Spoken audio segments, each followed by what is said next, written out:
So that's the only way I could think to get my own story told is for me to tell it. What's up? It's your boy BRay. Y'all already know we tuned in with Hidden Jewels Magazine. Hit that link. I'm Nichelle, and we're tapped in with Hidden Jewels Magazine. We have Billy Ray Cox with us today. Yeah, BRay, you know what I'm saying? We're going crazy. You already know 2020 Project Manifest 2 just dropped. You know, all streaming platforms. You know, y'all go check that out. You know what I'm saying? Tell us about Project Manifest 2. Project Manifest 2 is basically like, it's a story into it. So like, I wanted to be very versatile with that album. So I got like some more jump off shit, but it's like a storyline into it. Cause I went through like a bad breakup, and I didn't want it to just be like about like my breakup. You know what I'm saying? So I kind of like fitted that storyline into it. Like it's like 4 songs on the album that if you play them consecutively with each other, they tell the whole story of my relationship. Nice. But I just didn't put them like back to back to back to back. You know? So anyone who listens to it like top to bottom will get it. Ooh, y'all have to go check out Manifest too. Yeah. So what was Manifest? I'm assuming it's a Manifest 1. Yeah. What was that about? That one, when I first moved out here, was the first project I dropped, and that one was just a collection of dope songs. Okay. But I was in high school still, so I wasn't as good as I am now. So I didn't want to drop Project Manifest 2 until I felt like I got good enough and I had a good body of work to call it, okay, this is the second one. I like that. Yeah. You said you moved. Where did you move? I know where you moved from, but where did you move from for people who don't know? I'm from Alabama. So I moved all the way from the South out here. Sheesh. And why did you do that? That's a funny story. Me and my mom flipped a coin on it.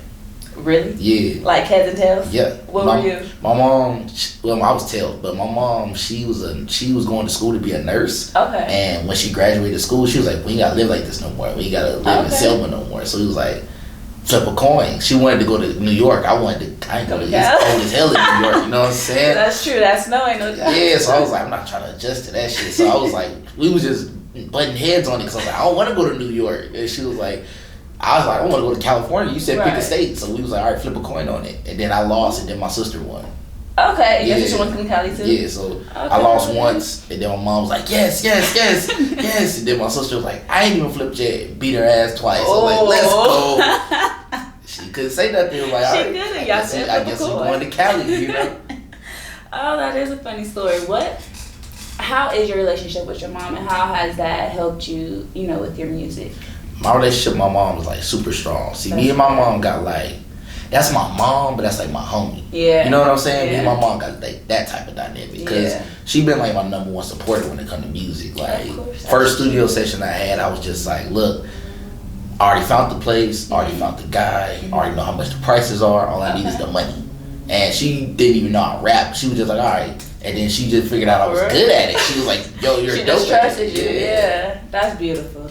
That's amazing to have, you know, like that support from your mom and just, you know, like I can rely on you. Like you don't even know what I got going on, but just because you see how dedicated I am with it, like you backing me. That's beautiful.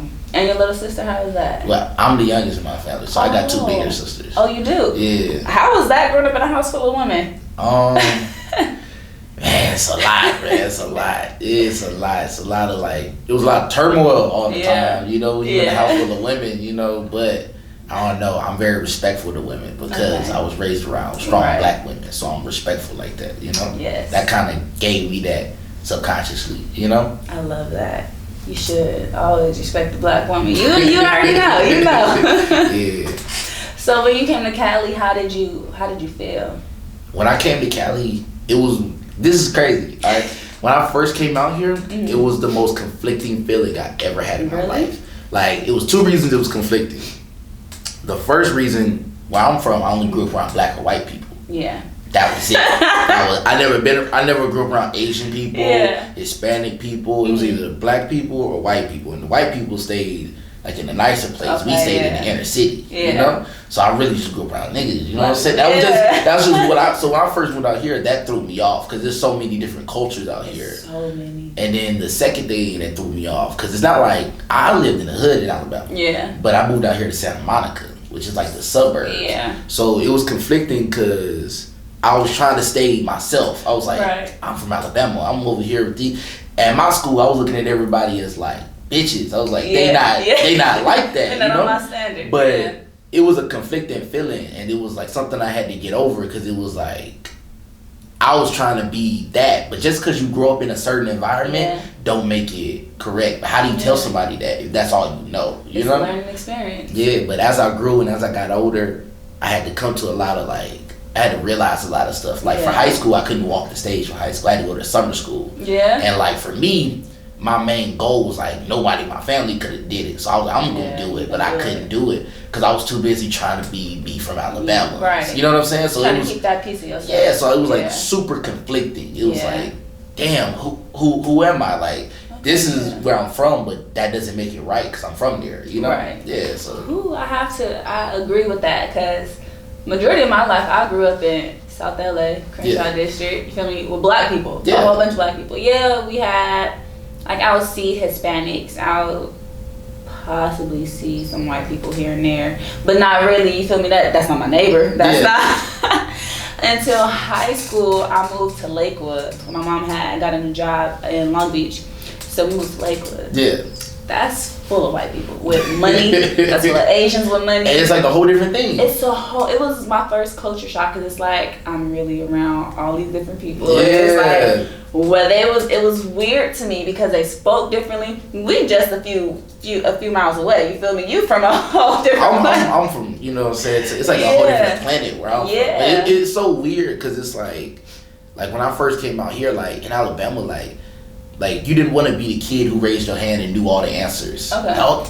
You didn't want to be that guy. You know, you got joked on if you was that. Like you would want to be like the straight A student, but in reality, like where I'm from, that's not what everyone wanted to be. So when I moved to Santa Monica, all the people like stressing over their grades and like everyone and I was just like, I was still like, man, I'm not gonna go to class. I'm gonna get into some other shit. And I was like, to me that was normal, but it was like, that's not how it's supposed to be. Right, you know what I'm saying? So that was like super weird. I understand that too, because it's like, I don't know, I've always been great in school, but my attitude, like, I had an LA attitude coming to Lakewood, so it was like, I can't do that.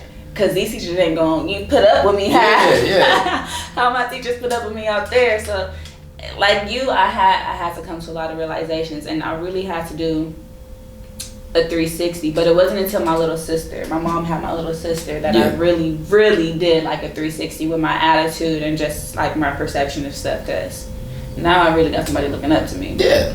Oh, so that was tough. For me, it was just that I couldn't walk the stage. Yeah. And I was like, I had to, because my mom told me some shit that hurt my feelings. Like when all my friends was walking the stage, she was like, I wish I could be happy like all the other moms right now. And I was like, damn, I'm really fucked up. You know, so it was like the thing where it was like, all right, I got to take accountability. I was like, why couldn't I do this? And I was like, I couldn't do this because I was trying to be something else. I was trying to be something else. And it was like, I got a blessing right in front of me. Like, I'm not dumb. I'm very smart, very articulate. I was never a dumb kid in school. I always could make good grades. It was just that I didn't apply myself. Right. So like when I got in summer school, I got through that shit easy, fast, and I was like, wow, I should have did this shit from the beginning, you know. Right. But it gave me a different drive. So after high school, it was like, it gave me a single focus. It was like, I got to be successful. I was like, I couldn't walk the stage, but I'm gonna walk the stage for my Grammy. And I just keep that in my head, like, all right, that's what I'm gonna do. That'll make up for that. You know, that's just kind of how I think. No, that's beautiful. You really have to make that connection with it, because it's like, you didn't mess up because you had to go through that in order to get this mindset. Like, you had to go through all that you went through from you moving to you coming to a new school and just being in a new environment to really just be like, all right, I want to be this kind of man, and I'm gonna do what it takes to get there. It just put a different fire in me. Definitely, yeah. I like that. So go ahead and tell us, because you don't have like an artist name; it's your name. Well, yeah, BRay. Well, my full name is Billy Ray Cox, but I just go as BRay just for Billy Ray. How would you say that influences your music? Because I know a lot of people, they like to give aliases, but you keeping it true to who you are. Well, I'm a junior, and my dad died when I was younger. Yeah. So everyone called him Billy Ray. That was his nickname. So everyone called him Billy Ray. So when I go as BRay, it's kind of like a shout out to him. To your dad. You know what I'm saying? Shout out to Pops. Yeah. So I always keep it. Whenever I say it's BRay on a track, that's usually what I'm saying. Like, yo, it's BRay. I usually always say that because it's just like, it lets me know to keep it real. Yeah. It lets me know to be like, all right. Every time I hear someone, yo, BRay, yo, Yeah, I'm not Billy Ray like my dad. I'm my own thing. You know what I'm saying? Definitely. I'm B-Ray. So that just keeps me honed and real. I like that. How did it, being a junior, I feel like it has, not like a lot of pressure, but you have an expectation to live up to. Yeah. How did that help you? It's a big expectation for me because, like, my dad was like that guy. Like, he went to college, big football star, like, could have went to the NFL. Like, everyone in our hometown fucked with him. Your daddy, so, like, I feel like I had those shoes to fill, you know what I'm saying? But it was, like, a lot of stuff that, like, I was going down the wrong path when I was in Alabama. I was getting in a lot of trouble because it was, like, a lot of stuff, like, going on at home that was, like, it was affecting that, because you know what I'm saying. So like dealing with that was just like, it was big shoes to fill, but I had to come to the realization they're not my shoes to fill. I have my own shoes to fill. You know what I'm saying? So I just have to look at it like that. Like I still, give him, shout out my dad. Of course. And you know what I'm saying. Without him, I wouldn't be here. But I have my own journey. I like that, because a lot of people get caught up in trying to, walk in their parents' paths or in their examples, and it's okay to do so, but it's like never lose your individuality while doing so, because you can still honor, like you said, honor your parents, but you have to honor yourself as well. You have to be true to yourself. And sometimes it'd be like parents push their goals and principles on their kids. So like I didn't have that, but like I can see from someone else's point of view or perspective, like how that can go. You know what I'm saying? Definitely. Yeah, like I said, going to Lakewood, I saw that. Yeah, I saw that in Santa Monica. Like a lot of the kids who didn't even want to go to like the type of universities that they're going to and go there don't know what they want to do. Exactly. But only reason they did it is because their parents like, you gonna do this, you gonna do this. One thing I can say, thank you, Mama, is she just always supported me with whatever I want to do. If I wanted to go to school, if I wanted to work, if I just wanted to, focus on my craft. Because I remember, like 2 years ago now, I told her, I was like, I'm not going to work. I'm just going to, put more time and energy into my poetry and into my business. And she was like, okay. Let me tell you, your poetry is dope, by the way. Thank you. Thank you. Super dope. So it's always good to just, know that you can have that support, that freedom to really express yourself. Really and it helps you find out who you are. It does. And it's crazy because it's like so many different factors like of life. Like where I'm from, I did get a lot of stuff where people like where I live at now didn't get. Like they didn't have that freedom. Like for instance, like a lot of kids in Santa Monica who I went to school with, when they started like smoking weed or stuff like that, like they were like addicted to it, like but to me, like, hey, shit, like, I can start and stop. Like right now, I'm doing these next 6 months and not smoking weed. I'm dedicating all my energy to my music. But I can do that. That's not nothing tough. It's not like it's not an addiction. Like, but some of these people, they don't do nothing. Their parents don't let them out the house. They can't experience anything. And then once they go off to college, you know what I'm saying? That's when they let loose. And that's when, a lot of stuff starts to happen. And you be like, oh, how did my son get addicted to this? Because he never had the freedom. He never had any freedom. To explore. Yeah, I feel like we definitely have to have, like, not a loose leash, but breathing room with our children and explain the pros and talk to your kids. You just gotta talk to the kids, because that would honestly help so much. If our parents, not my mama, your mama, it sounds like we got good mamas, but if our generation's parents and the generation before definitely would have sat down and talked to their kids and just showed them, just held their hand. It ain't nothing with holding your kid hand and saying it's okay and I'm gonna be here for you. But I feel like as a culture, it's just so much, we have to grow up so fast. And it's like we can't afford to make certain mistakes or all hell breaks loose. Because I saw this one meme that it was funny, but it was some truth to it. And it was like, being black in America is like, you ever play Madden? Yes. Like the settings on the difficulties? It's like, being black is like playing on all Madden, like living your life playing on all Madden. I was like, damn, that's true. I was like, that's true. We really don't have much of a we don't got freedom. Yeah. We don't got, I don't care how you paint it or what president you put in the office or what new laws you still have slavery in this country. With the 13th, if you go to jail, you're a slave. Thank you. You have to work for pennies. Yeah, you know what I'm saying? You have to, and it'd be big corporations who will own those prisons that you at, and you'll be like the people in there be working on clothes or like doing stuff for those corporations for pennies. I'm not sure if they still are one, but the reason why I stopped supporting like Victoria's Secret, the perfume and all of that, the clothes and all that, and Pink or whatever, is because I found out that they were one of those corporations who, funded the jail system or had a hand in it. So I'm just like, I'm not about to support my family. I'm sorry, but I have family members who have been in jail. You feel me? And it's just like, how can I support a company who's not beneficially looking out for my family? I understand, right is wrong, right is right and wrong is wrong, but you still have to have some human decency. My cousin, she's in fire camp right now, and so they're teaching her how to be, pretty much she's doing all the fire training. She's putting out fire, she's the first responder to all the fires that's happened, but it's like when she comes out, she can't have that career because of the fact that she went to jail. So it's like, like you said, we're slaves. You're making us do all of this work, and yet when we're done, there's no beneficial outcome for us. How is it really helping?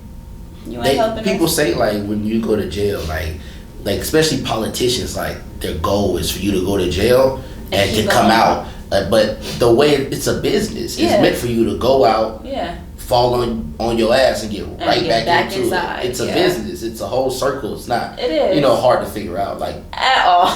For me, I never really I got family members who went to jail, and I got family members who died in prison. And for me, I never went to jail, but while I was in school in Alabama, I got to a big fight, and they told me I started a riot at my school because it was a huge fight, and they sent me to I was in the jail for a week. Oh yeah, but it was a program kind of, But it was one of those things, I didn't need to do that twice to realize this ain't some shit that I'm trying to be. You know what I'm saying? I was in there, I'm bored, I ain't got no phone. I was and all they gave me was a magazine and shit. I gotta get up out of here. Yeah, I'm fuck that shit. I was I do not need to go through this shit twice to be this ain't for me. It's not, but it is because why people go back so often is because they get so you're in there for a long period of time. So it's you get accustomed to it, and you're afraid of, the world changes faster than the blink of an eye. So it's you're not gonna know when you come out. It's you don't know nothing. It's you're really starting from a baby again and really regaining your legs to learn how to walk. And a lot of times it'd be people be afraid to take that leap to see what it's like. And you'll have somebody in jail right before they get out, they'll get another charge in jail just so they can stay. Exactly. And they won't say it, but it's because they're afraid. They're afraid of it. They're afraid of coming out. And it's a mental. Oh goodness gracious, that whole business, because jail, prison is a business, is definitely, it's the devil's work, because there's no humanity in that system at all. I cannot. Did you hear about the Yo Gotti and Jay-Z? It was his prison in Mississippi, and they went on a Instagram Live or something like that, and it was showing them what it was like, and the people who were working there was getting paid so little, so they was just letting them do whatever they wanted, and they was having an actual war in the prison. The water was brown. It was the facility wasn't up to par, and then it was people 10 people dying a month. It was an actual war going on. And then I think Yo Gotti and Jay-Z they on their necks, on the prison's necks. And they funding it and stuff like that, and suing them for indecency. They suing them for that, for what happened in Mississippi, and they found out through Instagram Live. Wow. And that's the power of social media that it has today, is because it does highlight a lot of information that we are blinded to. Yeah. And so it definitely does have its benefits to it. I can say that. It has its negatives, but it has its positives. It does. Definitely got its negatives. It does. It's like a balancing scale. Yeah. Goodness. So how would you say your mentality, how strong it has to be when expressing yourself? Because through your art, you're sharing a piece of yourself. You just gotta be, for me, this is how I think. You gotta be conscious, and when it comes to expressing yourself, I look at myself. I went through a lot of my life. I've been through a whole lot of shit. Yeah. And music was always, I'm the black sheep in my family. I'm the weird one now. No one, everybody in my family, straight up, that's a compliment to me now. But at one point I didn't look at it like that. Yeah. But like, music was the thing that helped me get through that. When you going through something and you hear a song and it's talking about exactly what you're going through, it's a whole different level of healing. It is. But when you create something for someone else like that, that's a whole nother level of it. Like, it's just, it's like, let's say I got something I'm going through. I can destroy this whole room, this whole table. Yeah. An hour later, I'll still feel like that. I'll still feel upset. Yeah. But I can build something as simple as this table, and I'll feel better. Because you release it. Off of creation, it does that. So for me, I always think of it heals me, and I heal the people who listen. So if it's somebody listening to me that's going through some shit that I'm going through, I'm gonna heal them. And if them letting me know that they getting healed by that helps heal me. You know what I'm saying? So it's an exchange of energy that you do when you making music like that. Especially like, I make that real shit. I don't hide the truth. I say how I feel. And if someone don't like it, don't listen to it. Don't listen. You know what I'm saying? That's just how I think and my mentality when it goes in, when I'm about to record a song or something like that. And you, like you said, you speaking real, because this music today, I'm sorry, we got a handful of artists who's good, and we just got that trash about, oh, I'm taking drugs, or I'm sipping this, and I got money, and I got chains, and I got girls, and I got, or pop this for the females. Like, it's just, y'all really have a platform to be an influence, a positive influence, and yet you're teaching our youth to really be the worst, I'm sorry, but the worst versions of themselves. Like, if you had a daughter, girls, if you had a daughter, why would you let them listen to, oh, F a nigga, I'm about to go pop this because niggas ain't it's like, really? But that's the thing that sells. Because at the end of the day, when it comes to music, the main thing that if you go to any record label, if you go to anybody that can invest or any investors, they want results. But I feel like the people who do that should know how to slide that stuff in with it. Yeah. Like, you should have your main songs that can be like, okay, this is what people... The mainstream song. Yeah, but if you go through your album, okay, these are the gems that you drop in there. Yeah. I feel like I would be that type of artist to be like, I'm gonna talk that real shit. Like, even with J. Cole isn't conscious on every single song. No, he's not conscious. You know what I'm saying? But like, it's a way to do it and still get mainstream results.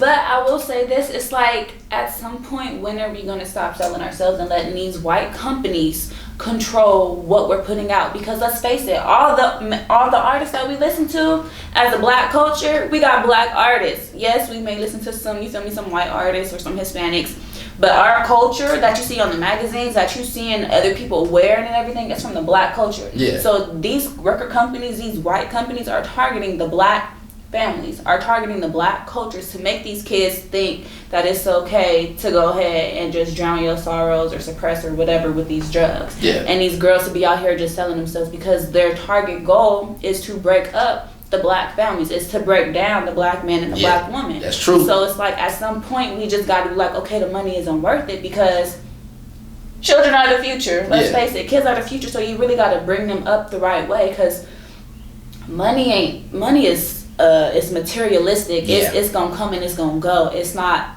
honestly, it's not what you need to survive. Today in society, we're so forced to think that I gotta have, a certain amount of money in order to be wealthy. Yeah. But you really have to have your own definition of wealthy. You cannot let society define who you are as a person, your beliefs, your morals. You can't be corrupted. You really gotta be stronger, but that all just comes, in my opinion, it just comes with your, your foundation with God and your belief system, because it's like, if the ground is sturdy, it can't be shaken and it can't be moved until it's time for it to be moved. So you can't let no outside force really move you in a direction in which you don't want to go, unless you're not that strong in your mentality or your faith. Man, you talking facts, man. You talking facts right now. That's real shit, because like, people who like glorify money and like, if you glorify like materialistic things in a materialistic world, it'll never be enough. It'll never be enough. I look at sex and I glorify that, I'll never have enough. I like Jordans, but I don't glorify my Jordans. But if I did, there'll never be enough Jordans. If I had the money to buy them and I bought all the Jordans, it'd be the next expensive shoe, Yeah. and there'd never be an end to it. There's no end to that to materialistic things, you know. Yeah. But like, I feel like artists need to look up to like people like Jay-Z, who started out that way, and you can kind of see how Jay-Z is now on giving back and being like, okay, the money isn't the most important Actually thing. giving back. Like that's as an artist is the end, because we're like, even with our legends, most of our legends in our culture and in hip hop get killed or they die young. Very true. So you never really get to see the end effect. You get to see the beginning, and because as people we change over time. Of course, you know. So you can have someone who's like, like you can have a female rapper who's like, fuck that nigga, get this check. Yeah. But you never even get to see at the end. Okay, nah, we need to be doing this. Yeah. You know what I'm saying? I feel like some of the artists we need to give that time. It's plenty of artists who can do that. It's not just a one of one thing. It's not. It's he's from Marcy Projects. If him from Marcy Projects can do that, imagine somebody who got more of a foot on the game if they applied themselves the same way. That pressure. Because I look into Jay-Z. I look into what he did and some of his strategies and how he became successful. I watch podcasts and I take notes on all stuff like that. Cause teaching yourself. Yeah, because if he can do it, I can do it. And if I can do it, anyone can do it. Exactly. And there's nothing, everybody has greatness in them. You just have to tap into it and know how to raise your vibrations to do it. You know? Definitely. That is 100% true. I'm just a firm believer in, like, this is just how I think, like, the way the universe works, whatever you speak into it, it's required to answer you as long as you work hard. But some people just don't. Some people just don't like their answers. That's true. Some people will be like, I want to get out the streets, and they speak that into the universe, but you don't put in the work to do that. Some people will be like, I want to find love, and you speak that into the universe, but you don't love yourself. You don't put in the work, and then when the universe answers you, you be mad. Right. That's the answer you got. Right. So I'm a firm believer in that. You know what I'm saying? 100%. I have to agree with you because you got to do the work. I said this in the last interview. You can't have a plant, not water it, and expect for it to grow. Yeah. It ain't gonna. It's just gonna sit there and die. Yeah. Because it's like you really gotta do the work. You gotta do the work. That's facts, though. It's facts. Straight up. A lot of people don't see it that way, though. But like, they don't. It takes growth, and then to see it in that manner. That's what stoicism is. It's just like the perception of things. How you look at any outcome is never a loss, always a lesson. If you look at it through a perception. Like, I have my own company, and I'm a boss. Yeah. If something happens, or somebody that I'm hiring to work for me, or something fucks up or does something wrong, that's not their fault. No. It's my fault. Yeah. I should have explained it differently. Right. It's the way that you look at it. Okay, now I know for the next time. You know what I'm saying? You gotta have that mentality. Yeah, you gotta always, you can never really lose if you have. Your perception is your reality. So if you perceive yourself as losing, you've already lost. Exactly. You're going to lose. That's just how I think. And I just think from a stoicism mindset on all things. I like that. You should be a teacher. No, So how would you say having a strong mindset has helped you, along your musical journey? It's helped me a lot because, like, I pick and choose gems that I get. A lot of times, when people from, like, I got people like celebrities that I've been in the studio with type thing who give me game, and a lot of people take just because it's someone's status, all right, whatever they say, I'm gonna take it and say in stone and do exactly that. Nah, what worked for you might not work for me. I have to figure out whatever formula best works for BRay. So me having a strong mindset, you can't, like, I don't pop pills. Yeah. If I'm around like Yo Gotti or something, or anybody, just some famous rapper, you can't get me to do something I'm not gonna want to do. Exactly. Or like if someone's giving me some advice and I take that advice, I'm gonna pick and choose what gems I'm gonna take. Yeah. I'm not just gonna be like, all right, you said do this, I'm gonna do exactly this way that you said to do it. No, I gotta apply it to me. So for me with my music, it gave me a strong will. It's super tough to get me out of my character. That's good. You know what I mean? Good. So like, I think that's why a lot of my fans fuck with me, because they know I'm real. Yeah. And they know, like, what you see with me, I wear my heart on my sleeve. You gonna get it. What you see from me is what you get. Exactly. And like, that's just the type of person I am. You know, that's just who I am, you know? When I saw you on the Compton Open Mic night, I was like, oh yeah, he cool people. I said, this dude right here, first what got me is that trip that you made from Alabama to out here. And then just hearing you perform. And your energy though, because what was that, like your first time performing in the Inn? Nah, that wasn't my first time performing. I performed a lot of places out here. Okay. But like, for me, that's the main thing a lot of people like for me. I always get that as my energy. Yeah. Because I have a very infectious energy about me. Like, if I walk into a room, I don't have to say anything for people to notice me or to feel my presence. And like, I didn't know that until like the beginning of 2020. Okay. And that's when I was like, what do people like me for? I was like, cause you know what I'm saying? To me, I've had those thoughts. Like, hold on.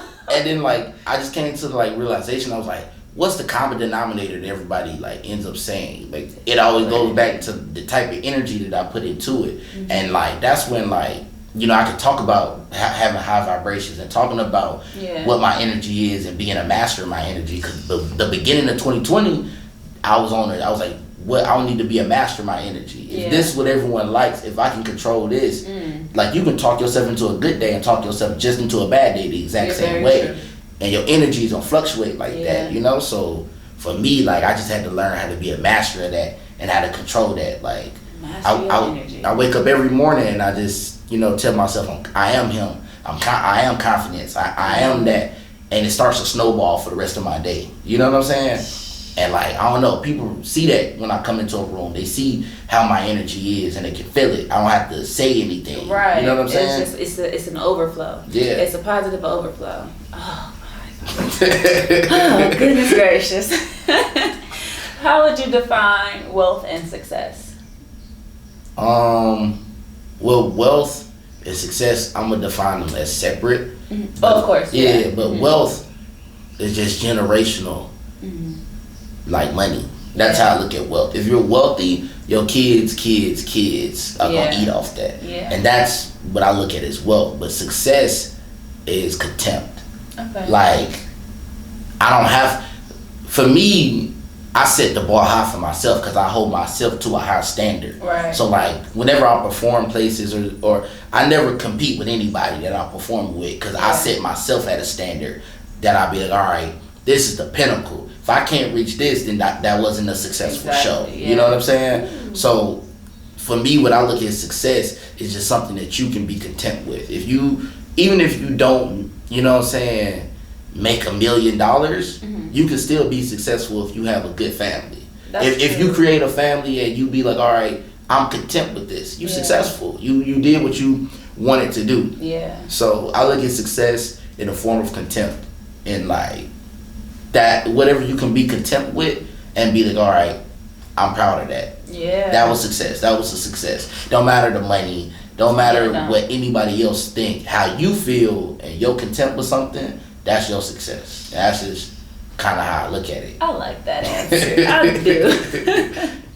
How would you say, you know, what do you love about your community, the community you grew up in, and then the one that you moved into? Well, I'm from Selma, and like, if you know, like the civil rights, you know, like Martin Luther King, March Across the Bridge and stuff like that. It's not like that no more. You know what I'm saying? It's in my community, it's real cutthroat. Like, cause I'm from a small town, but like, it's like one of the worst cities like in America type shit.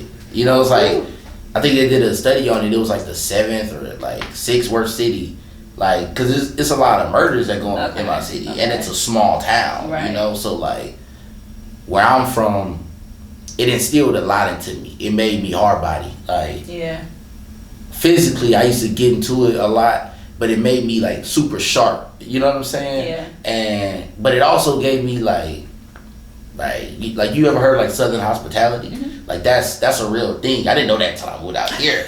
Well, some like, you know what I'm saying? But out in Alabama, it's just a whole different world, and like it gave me like a type of mindset. So when I came out here, I kept that mindset, but all of it wasn't good. Right. Like some of it I need and I pull from. Like I'm super positive until someone else changes that about me. Yeah. Like I used to box a lot. You know what I'm saying? Like I'm positive until someone else changes that energy about me. Right. Usually no one does that because who wants to fight the positive guy? No. You know what I'm saying? So in Alabama, it instilled a lot of stuff into me like that. You know, because like, you know, it just instilled to me like, you know, like what respect was.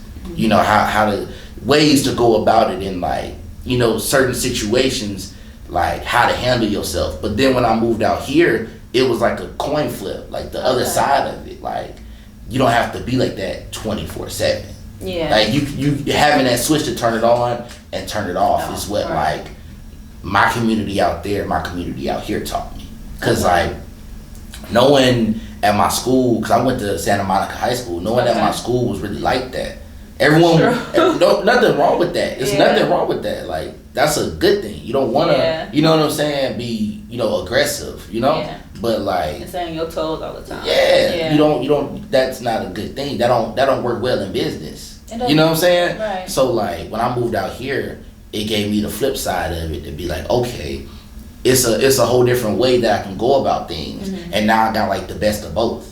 Yeah. You know, like I can go into the hood and be perfectly fine and be straight and I be myself, and I can go around a bunch of millionaires and still be yourself. And still be the exact same way, and I know how to turn that switch on and off, and off. So like I needed both communities. Both communities gave me that. You know what I'm saying? Yeah, I can, like I said, I can agree because shoot, I can have the same attitude I like with that I did at in LA. I went to View Park right on Crenshaw and Slauson. I used to give my teachers a headache. My mama, she would buy my teacher a gift card because I was stressing out so bad. My PE teacher, he hated when I came to, sorry, Mr. Scott, if you ever find this, he hated me coming to his PE class because I'm not doing that. Yeah, like you were like this is how it was for me, because when I was in Alabama, I got expelled from like 3 schools. Like I was getting into like a lot of trouble, you know. So whenever my mom would come to the school, everyone knew my mom's name. Hey, Mrs. Cox, Billy's in the office waiting for her. I swear, every time, me and my sister was like the troublemakers. We were the black sheep in my family, like that. Yeah. So like my mom would come to school and I'd get suspended before we even made it to lunch, and like she'd be, hey, Mrs. Cox, Billy's over here. Like all of them already knew my mom's name, like Miss, you know what I'm saying? And that's just how it was. See, I wasn't a troublemaker. It was just my mouth. So I didn't care how I talked to teachers. And they could do nothing to me because my grades was good. My grades was beautiful. So it's like, all right, we got to put up with you. you bring the test scores in, man. I would be in detention. We didn't really have a detention. I would just have to sit in the principal's office, but we would have lunch together. He'd buy me lunch and donuts. It was like I was in trouble, but I still wasn't in trouble. Man, detention in Alabama, it was called SAP, and we used to have to go into this. I can't remember what that lady name was, but like she was mean, man. Like we used to go in there, and you know when you gotta sit like with those like wooden things like this where you couldn't see nobody next to you. Oh yeah, the dividers. Yeah, like and we used to have to it was like prison, like bro. We used to just sit in there. Just do work, like we just be there all day long, like dang. Shoot. See, at least you got to do something. Because when I went to Lakewood and we had like detention, it was called OFL. I'm sorry, not OFL, OCS, on campus suspension. But we only had to stay there for like a period or something, and literally just stand. We couldn't do no homework, but stand for the whole hour. I used to hate it because sometimes I would be late to school and you had to immediately go straight there. I was just like, oh my God. Yeah. See, that's crazy. Me, I like standing. See, not for no hour, and I can't talk to nobody. I have to stay busy. Yeah. Like I have to either write or I gotta be moving. I gotta do something. You can't just stay stationary. You know what I'm saying? For me, like, I don't know, like this. I'm kind of weird in this way. Like literally, I'll watch a movie standing up. Like the whole movie. Yeah. Are you serious? Yeah. Your legs don't get tired? Nah. Is it from boxing? Is it because of? Well, I mean, I played sports. Like I played football, okay, so I was that's like, probably why. I was a linebacker. So in linebacker, you have to like stand in a low stance all the time. Oh shit. You know what I'm saying? Work so on your legs. Yeah. So that was, to me, that's kind of normal to me. Like you just used to it. Yeah, I'm just used to that. That don't mean nothing to me. I can just stand up like a whole hour. I ain't doing that. I can do it. My legs will start shaking. Time to sit down. Why would you say you keep going? I do it because I'm for that one person, for everyone who listens to me, just for that one person who's in my position when I used to listen to music. Okay. And like my favorite rapper is Kevin Gates. Okay. And like it'd be times where I'd be going through something and I'd hear a song by Kevin Gates and I'd be like, all right, I can do this. Yeah. You know, like it was times where I was like at my lowest, yeah. you know, and I was like, I'm gonna end it all, end myself off type thing. Yeah. And I listened to Boosie. Okay, Like Boosie is another one of my favorite yeah. rappers. And I'd be like, all right, I can do another day. Yeah. You know, like I can keep going. I want to be that for somebody. So like for me, I keep going because it's like it's somebody out there that's gonna hear it and be like, all right, I can do another day. All right, I can keep going. I can keep pushing myself, or be like, all right, this situation ain't as bad as it seemed. I can keep going. So like that's what makes me keep going. That gives me that whenever I get to, you know, feeling low or feeling some type of way, it's like it's that one kid who's like BRay. Yeah. You know what I'm saying? That's probably gonna look at me as his influence. As I looked at my favorite rappers as my influence. You know, right. So that keeps me going. I love that. I love that. That's a beautiful reason. Yeah. That definitely is. I always say we don't live for ourselves, but to serve other people. Yeah. Our purpose is not for us. It's a domino effect. What you do in your life always affects the next person. Because at the end of your life, it's like, you know, what you do. Exactly. Who's affected by you? You had your whole lifetime, and who'd you affect in it? Yeah. You know, so like, that's for me. You know, whenever somebody died, that's what everyone look at. That's definitely who'd you true. affect? You know, like I always think about my funeral and just like what people would say about me, and that keeps me wanting to do good and just to keep going. It's just I want people to say not just nice things about me, but just to say Nichelle helped me. Nichelle was there for me. It's just I want to help people. It's just like it's a beautiful, and it's not just for like a selfish reason, but it's because we all need help, and it's like we can all help each other. So why not do the work? It's not hard. It's only gonna take a little bit of time out of your day to do so. But if somebody else is feeling better, that's all that matters. Yeah, I don't think about my funeral that much. But I mean, I do, because it's like, well, not like I'm laying in the body, but like people, you know, when they get up and talk, I want to be like, all right, so what is people gonna say about me? What effect did I leave on their lives, so that way they could have something, you know, positive to say, or how did I help? What did I do? Like you said, what did you do? What did I do? That's why I think I want to hear what people I read a book about something like that once, but I can't remember the name of it though. But basically, it was this guy, and it was like a parallel universe of how many ways that he died and how it affected everyone. Oh, okay. So like each like lifetime, he would die a different way, or he would have like a different type of life. And it would affect everyone in different ways and how it did it. And it was like, that's how the whole book went. It was like super interesting. I was gonna say, that sounds like a good book. Yeah. I can't remember the name of it. I'll send you the name of the book. But it's a super good book. And it's like, it's not even like a really big book. It's just interesting to me. Like, cause it was points where it was like, he fell in love with a woman on vacation. And like right before like he was like really in love, he got hit by a bus, and like how it affected the woman he had fell in love with. And then it was like a parallel for if he didn't get hit by that bus and he lived on with that woman, he was unhappy with her. You know what I mean? And it was like parallels like that. Like that's how the whole like book goes like that. I want to see how they wrote that. That sounds good. It's pretty interesting. It's pretty interesting. Is there anything that you would want to leave the people with? Check out my new album, Project Manifest 2. Streaming on all major platforms, you know, Apple Music, Spotify, all that good stuff. You know what I'm saying? You know, just, you know, keep continuing to watch me on my journey, you guys. You know, we're going up, you know, Thank you so much, BRay. It's no problem.